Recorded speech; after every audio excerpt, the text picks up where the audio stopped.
Jonathan's expression shifted from distracted to resolute. I see. I'll be there. Really? Malik asked, surprised by the swift agreement. Really, Jonathan confirmed.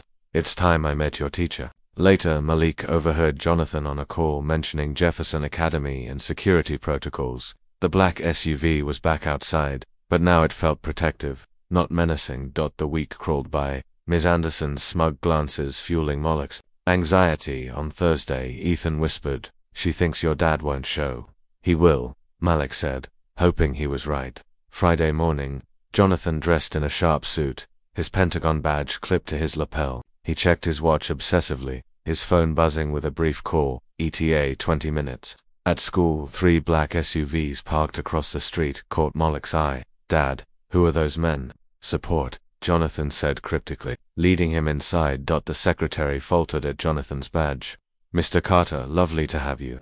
Parents' Day buzzed with networking parents, but Jonathan's presence drew curious stares. In room 112, Miss Anderson's smirk vanished. As she saw Jonathan's badge, "Miss Anderson," Malik said triumphantly, "this is my dad, Jonathan Carter. He works at the Pentagon." Jonathan shook her hand. "I've heard much about you." Her face paled. "Welcome, Mr. Carter." "Yes, well, children can be creative about careers," she stammered. Malik was accurate, Jonathan said smoothly. A man in a suit interrupted, whispering to Jonathan, who excused himself. "Government business." Ms. Anderson's confidence waned as she led the class. Glancing nervously at Jonathan, now conferring with 3 suited men outside, Principal Hayes entered, flustered. "Mr. Carter will speak about his work," he announced. Ignoring Ms. Anderson's shock. Jonathan addressed the room with ease. "I'm proud of Malik's resilience. At the Pentagon we plan and prevent threats. Prejudice judging without facts creates blind spots. That's dangerous." Ms. Anderson flushed, parents shifting uncomfortably. A student, Tyler, asked, "Ever been in a gunfight?" Jonathan smiled. "We avoid that, but I've faced danger. Preparation and vigilance are key." His phone buzzed, his demeanor shifting. "Principal Hayes." A word outside, Jonathan's phone displayed an alert. "Breach detected. Jefferson Academy." "How long ago?" he asked an agent. "Minutes, sir. Cyber team flagged it due to your protocols." "Nature of the breach?" "Security, cameras and door locks. The same methodology as the attacks we're tracking." Jonathan's jaw tightened. His team had been monitoring a foreign intelligence cell targeting defense facilities. The school was an anomaly unless it wasn't random. "Get Agent Ramirez. Initiate Protocol Omega." Principal Hayes approached, panicked. "Should we evacuate?" "No. Soft lockdown. Keep it routine," Jonathan ordered. As Hayes left, FBI agent Maria Ramirez arrived. "Carter, quite a coincidence you're here." "No coincidences," Jonathan said. "My son's school, targeted by our group. There's a threat inside." "Perimeter's secure," Ramirez said. "What's the plan?" The PA system announced a lockdown, sparking tension in Ms. Anderson's classroom.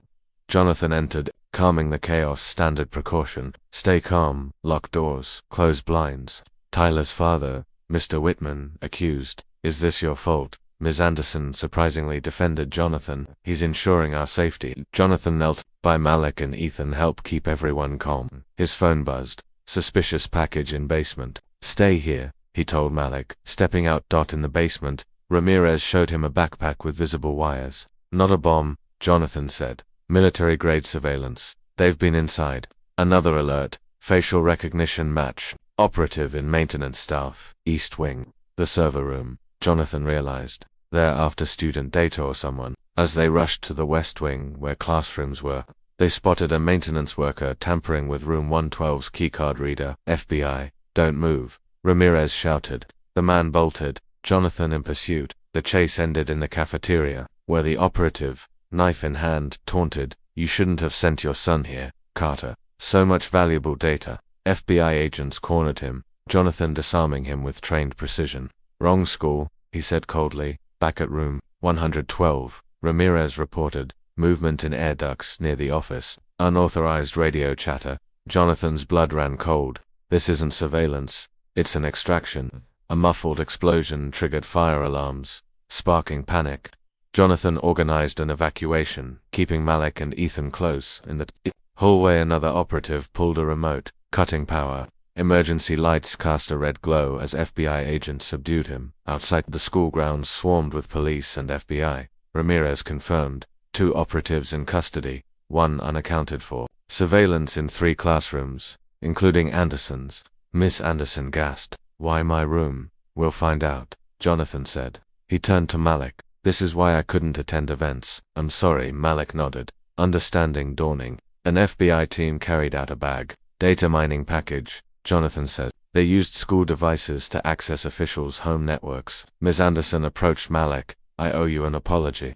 I should have believed you. Malik nodded silently, overwhelmed. Jonathan received an update. 3rd operative caught. Building secure. Parents thanked him, but he kept Malik close, their bond deepened by shared danger.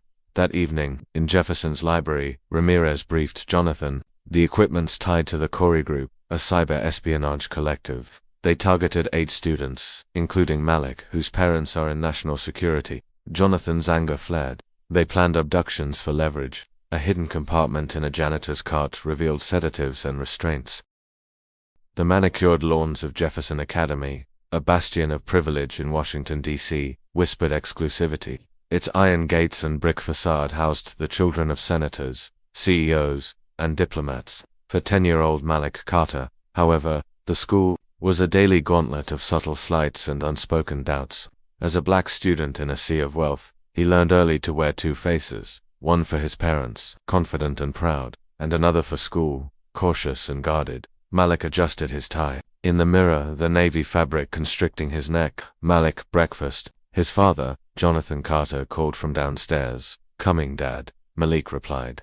Stealing a final glance at his reflection, he descended to find Jonathan at the kitchen table, tablet in hand, exuding quiet authority even in casual clothes. His posture was military precise, his eyes sharp, ready for today. Jonathan asked, sliding eggs and toast across the table. Yeah, Malik said, sitting. Ms. Anderson's making us present on our parents' jobs.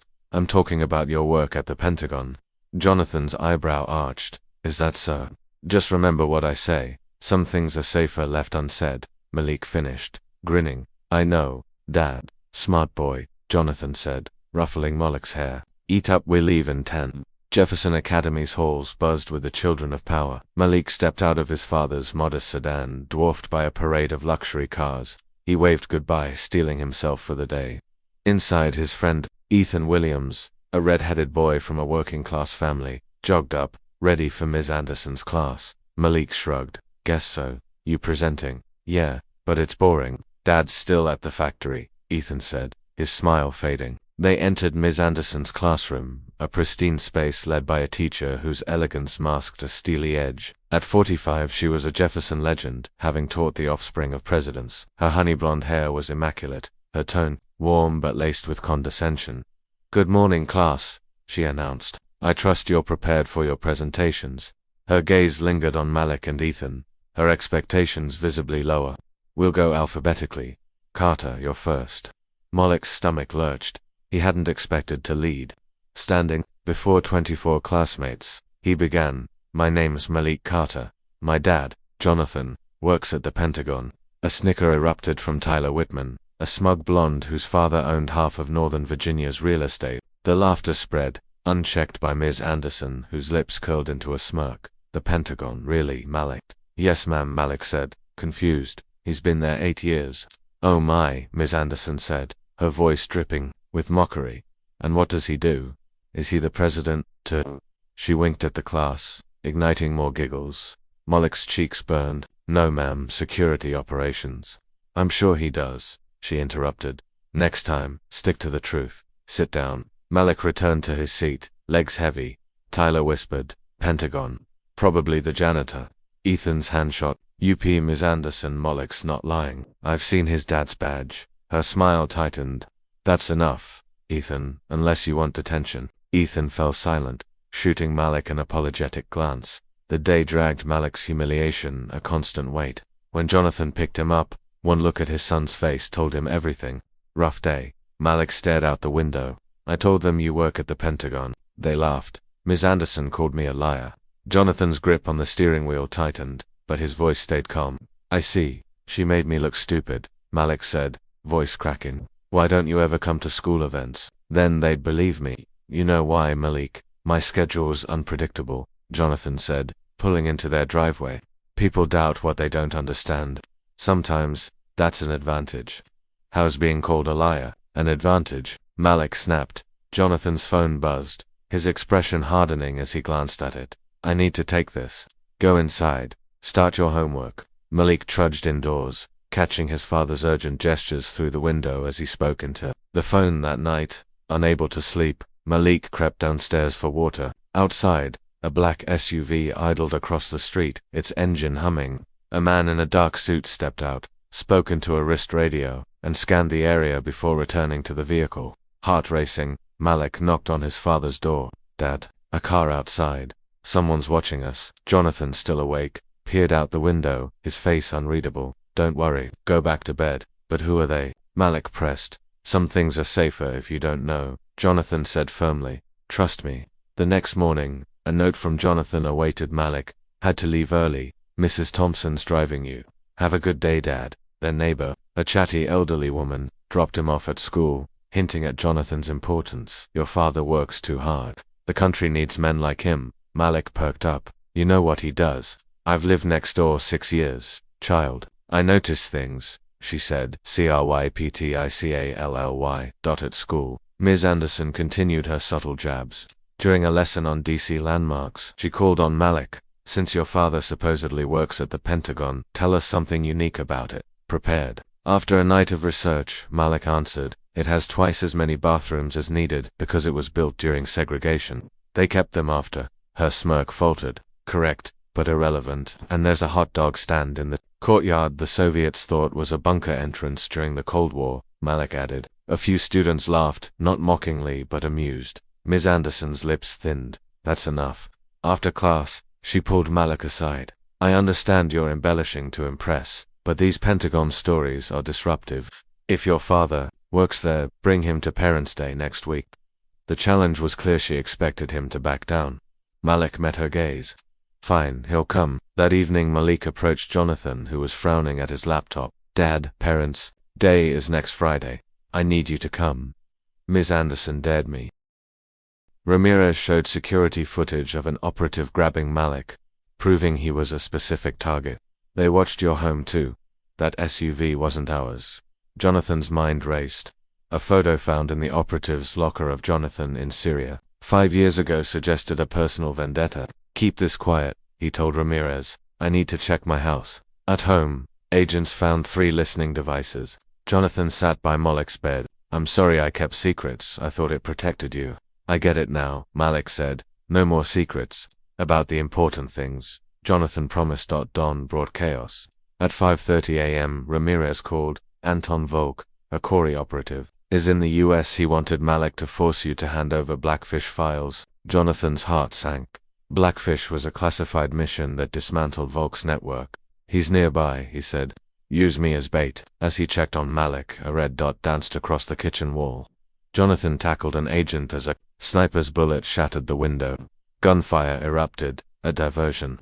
Upstairs, Malik was missing, his bed empty, window locked. Malik, Jonathan called. I'm in the panic room. Malik's voice replied. Relief flooded Jonathan, but a crash from the kitchen signaled intruders. Agents neutralized them, but Jonathan found the panic room empty, Malik's phone on the floor. A message in red marker read, the boy for the files. For hours they used a hidden tunnel. Jonathan realized. He activated a tracker in Malik's watch, revealing his location moving east. No big team, he told Ramirez. Small, precise. You drive. Jackson, Snipes, Williams, on comms. In Delaware's warehouse district, building 17 loomed. Musty. Tracker was stationary inside. 2 guards outside, 1 on roof. Jonathan noted. I'll use a service tunnel. Inside the dark tunnel, he climbed to a utility closet, breaching the lock silently. Voices echoed Volk's accented threat. I hope your father brings the files. My dad'll make you sorry, Malik defied. Jonathan signaled a distraction. Jackson's explosion drew guards away, allowing Jonathan to burst into the office. Neutralizing 2 guards, Volk held Malik, knife gleaming. The files, Carter.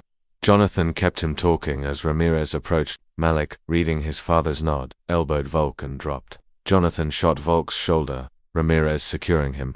It's over, Jonathan said. For now, Volk sneered. Jonathan hugged Malik. You did perfectly. They evacuated. Ramirez, warning of possible remaining threats. The media frenzy was intense. But Jonathan stayed silent, saying only, I did what any father would do. Jefferson Academy overhauled security and inclusivity, Ms. Anderson leading diversity efforts, whether from guilt or growth. Malik returned to school, no longer an outsider but a figure of respect. At the spring showcase, his project, Beyond Appearances, challenged assumptions. Ms. Anderson apologized again, her remorse seeming genuine. I'm learning, she said. Ramirez visited, informing Jonathan a leak was identified from Volk's data. Threats downgraded, she said. Reduce security soon. That night, Malik announced, I want to work in cybersecurity. Like you. Jonathan smiled, proud yet wary. Plenty of time to decide. A White House call summoned Jonathan to brief the president. He planned to push for school security funding, his family's ordeal a catalyst for change. Malik, gazing at the night sky, whispered, they doubted us. They won't again. In that truth, he found peace, his father's promise echoing, always.